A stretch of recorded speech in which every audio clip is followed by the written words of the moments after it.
there's, that's interesting. No, I don't remember taking it. I never filled out okay. questionnaires. So if somebody was coming up with my personality type, they were taking the test for me. Okay. And making the choices for me and going, oh, well, I think this is who you are.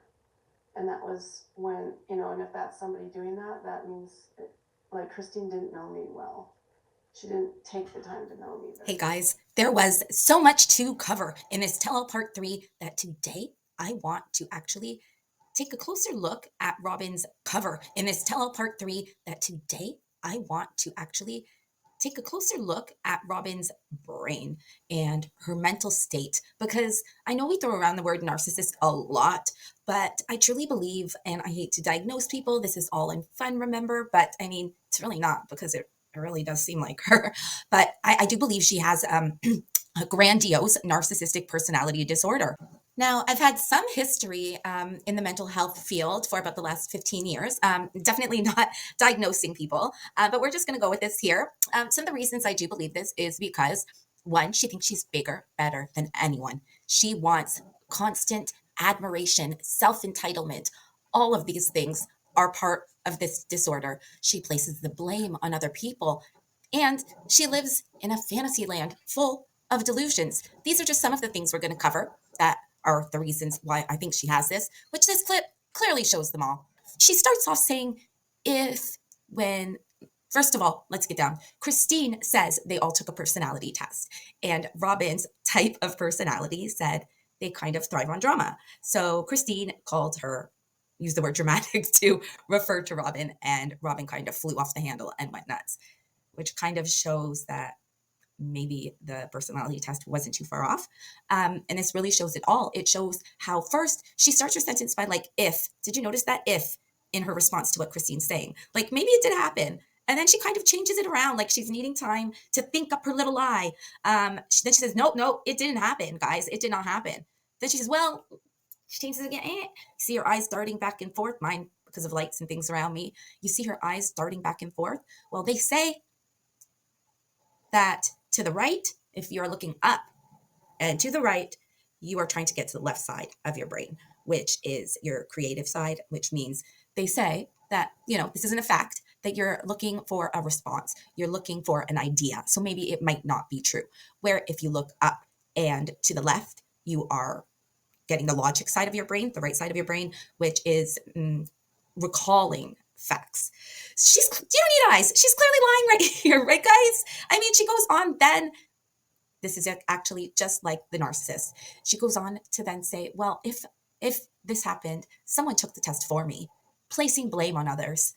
She's placing the blame on someone else. She's deflecting her blame onto Christine, because then she says, Christine, which I guess she's assuming is the one who took the test, which means she knows. She says, Christine didn't know me that well. So she knows that Christine said it. She knows what they're talking about. Give it up, Robyn. There's so much to talk about. All your lies, all your deceit, all your grandiose, admirational qualities that you have that you think we should all know about you. Well, let's go through them today, shall we? Let's do it.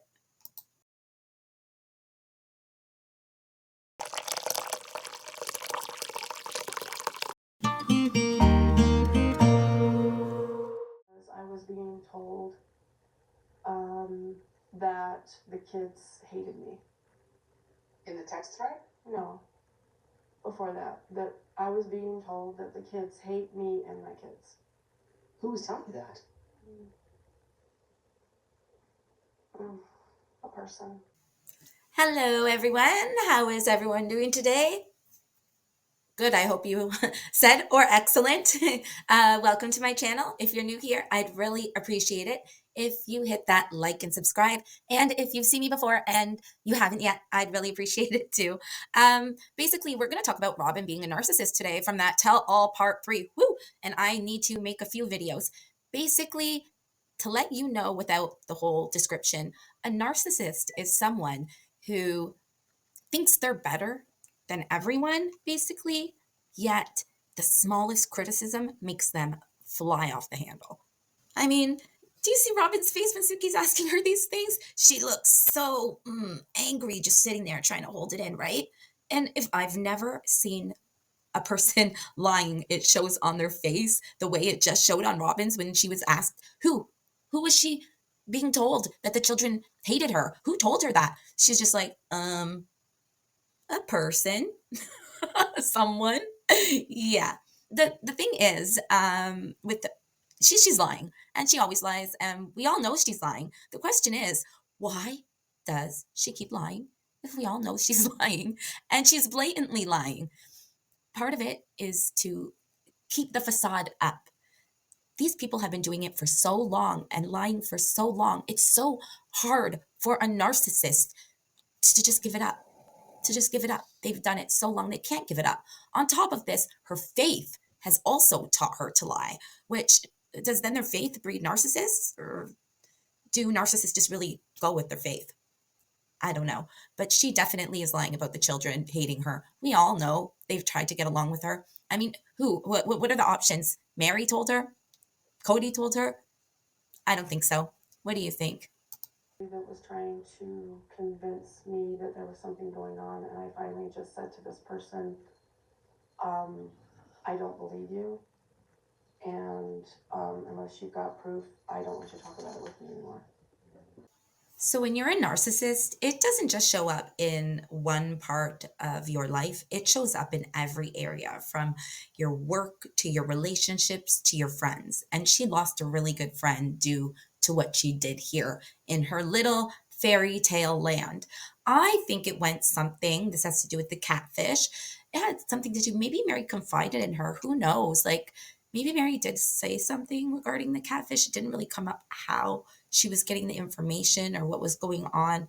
But Robyn had a friend who was telling, obviously Mary is mad because Robyn was probably telling Cody and she knew it, but also she was sharing with Mary that she had a friend, and this friend was insinuating that Mary was having an affair. Now, what would a narcissist do in this situation? Give herself all the credit? Yes, sirree. She says, I knew that I'm going to cut off all ties. She was lying. I would not hear it anymore. Mary did not say that. She actually says that it went on and on. It dragged on. Robyn didn't stop this right away. Again, with her fairy tale land. Again, with the lies. Again, with the grandiose behavior. I don't understand why she has to make it seem like she's better than people. Watch what happens next, because Mary says this is where their relationship after this happened pretty much imploded and there was no trust left. Let's see how Robyn felt. And then it was a process of rebuilding your trust with each other, right? No, because our relationship, there wasn't a problem in our relationship in my head. Mm-hmm. What there was my understanding was because she was in this weird, awkward place and she felt scared to talk to anybody. So Suki mentions the trust lost because Mary had mentioned it, and Robyn says no. But did you hear what she said there? That little nuance. She said, no, there were no issues, at least not in my head. It's like she knows it is in her head. It is completely delusional. Mary had huge issues up till today. She still has issues because of this whole catfishing thing. We've seen her pain talking about the catfishing. This is absolutely ridiculous. And on top of that, after denying, after all of the delusions, she has to throw Mary still a little more under the bus, calling her weird and awkward, completely exploiting her feelings once again, just like a narcissist would. What do you think? Of them not wanting to be a family with us. It's been like this from the beginning. This is a complete fabrication to me. And Christine says she cannot even believe that she felt like this from the beginning. I mean, do you guys even remember when Christine offered to be a babysitter when the nanny first came in? They did try, but Mary mentions it was difficult for them. She doesn't say who, but she does say some people felt like they didn't get a say of who got to come in the family, which is true. Mary and Cody hid it. And Robyn is the one that separated herself. And one of the reasons I've been thinking about that she might have separated herself is because of her grandiose sense of self. They believe they can, like, if you have it, it's more than confidence. It's more than even being conceited. It's literally like believing that you can only talk to other people as special as you. So I'm wondering, was this her problem? And now she's deflecting again, once again blaming. And all I have to say is what's coming up this has to say it all. Whoop, whoop, go jerk, or my girl, Janelle. Almost said jerk. She treated us so badly. I'm so tired of working on this, and I've always been treated so badly. And we were like, wow, just wow. I mean, Who said that? that was Robyn. Oh, Robyn said Robyn that. was like, you guys have treated me so badly. I'm so tired. I don't want to work on this anymore. And then all of a sudden, her kids started piling in with these really things like, you treated us so horribly. We're never going to want to have our own families because this was such a horrible experience. And I'm like, whoa. Janelle here is talking about the Christmas exchange, and we all remember the Christmas presents exchange. We remember that, don't we? Yeah. Well, now it's beginning to come out what actually happened. And the things she's saying right here in her little, well, that's her Robyn voice. The way I do my Robyn voice, that's Janelle's Robyn voice.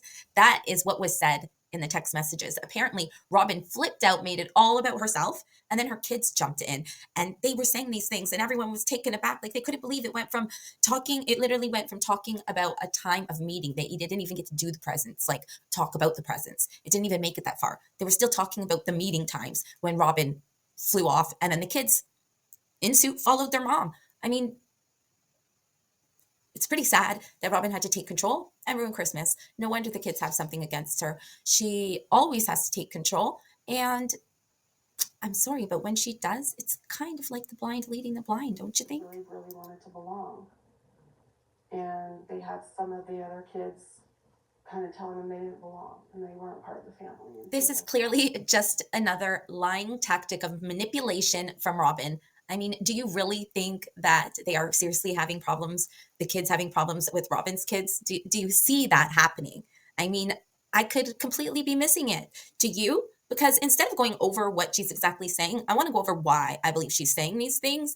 When a narcissist doesn't get their own way, okay, or they feel like they have to go on the defensive, play defense a little bit, they have a few different things they like to do.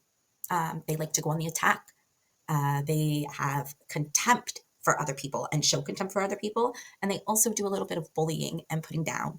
And I feel like she's doing all of these things by making everyone else seem like the bad guy. It's never, ever, ever glorious Robyn. It's always everyone else. I mean, I'm beginning to think this is getting redundant. It's all the same things. It's all the same, it's all in the same pile of minutia. So let's get on to a whole different topic about what Janelle has to say. As Robyn, I never would have put myself in that position. If Cody can't talk to Mary alone, then they probably shouldn't be having any kind of conversation. Okay, I got to agree with my girl here, okay? Who else agrees? Robyn should butt her nose out. Even if she can speak Cody, she should not be speaking Cody for Mary, who has known her longer, okay? Sorry about that. It's just so annoying. She shouldn't have put herself there. She should have removed herself.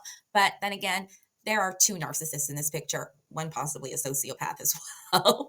But I mean, there are two narcissists in this picture, and narcissists believe they can only speak to special people. So this does make sense, right? Cody and Robyn are the special people. Mary's the pathetic one in the situation. Remember the talking about you're pathetic. If I on the bench, if telling Robyn, if we ever fell out of love, you said that I should leave you, not be pathetic relationship, not like us and Mary.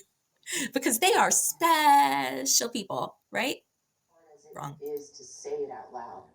It's a good thing for your sister wife or your ex-sister wife to be able to live her life. I'm sorry, what did you just say? Because I called her an ex-sister wife. Robyn claims her and Mary are tight like this, okay? We all know it's better for Mary to leave Cody. Look how hard it is for her to admit it. Look, I mean, when Suki says, I mean, it's better, right? She's trying so hard to nod. And if you notice, without her even realizing it subconsciously, she cannot nod. She's kind of doing one of these. Like she's trying to turn her head no because she wasn't saying anything. She was trying to nod, but her head was actually turning no. It's not better. So that is a tell. That is what we call a tell. She can only think about herself. That's another thing of a narcissist. She's only thinking about herself, never thinking of Mary. Always about Robyn, in Robyn's world and in her house, which we also have to discuss in another clip. That's not how I see her. How do you see her? She says she's my sister. so is Janelle. And so is Christine.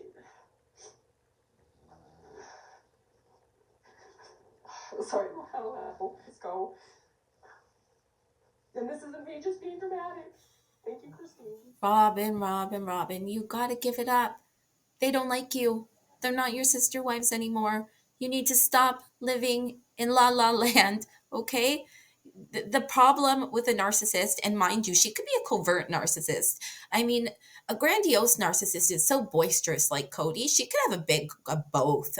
It is possible because she cannot let go. And one of the reasons narcissists cannot let go, like she still believes that Christine and Janelle are her sister wives, and Mary, where they're all clearly saying, hell no, we're not. Stay away from us. She has built a house of cards on her lies, but she's not just lying to herself. Narcissists don't just lie to themselves. They literally they're delusional. They believe their own lies. So she has her deck of cards stacked up so precisely, and now she's getting to the top, and you take one away and her whole house falls down, so she can't do that. She has to keep making the lies, keep believing what is not the truth, that it's fact when really it's not. All of a sudden she comes back with, well, I've talked to your dad and we're just going to do our thing separate. And so my kids were like, our dad? Like, our dad? Now it's like, so it's, you mean the father of us all? You know what I mean? And then why did she say what she said, that you've never wanted us before and my kids know? I don't know. Like, it's some sort of weird paranoia she carries around that we never wanted her. So it was Robyn who actually went to talk and say that the Christmas presents exchange was not going to happen. That's so sad. I mean, it seems really important to the kids. Brothers and sisters are supposed to make up, right? And you think they just get over it, but they're not. They're separating themselves more and more. And she is brainwashing those children into believing things that are not true, that are her delusions and her fantasies, not theirs. And it is everyone's father. Why would she come up and say, your dad? By the way, sorry, that is my pug, Leon. We all know my dog, Happy. So I apologize. She's wearing a little Christmas jingle suit. Anyway, I am just flabbergasted that she said, your dad. Yeah, Janelle's right. Isn't it our dad? She really needs to get it in there that they are separate. They are better. And they're lower class. And I want to end this on what Christine says and why she says that she's going to stay away from Robyn, because it just ties it all in so well. So let's get to the last clip here. Can you name a reason why you're not friends with Robyn? Well, I don't trust her. I think she says one thing but does another. How can you say you want the whole big family picture, but then do all these separate things with Cody? How can you say you want the whole big family picture when he's over at your house all the time? So if you don't trust her, how do you have a relationship with her? I'm not going to. Not even how do you. I will not. But you shut down that relationship Yes. pretty quickly. Yes. You know what, Christine? I think that is a very smart move on your part. And I think it was a really good call on the personality test. And I think that you're living a fabulous life now. So keep it up, girl, and only come back to the show because you're getting paid. Try to not, ruminate on it. Thanks, everyone, for watching. Hope you're having a great day. Take care of yourselves and each other.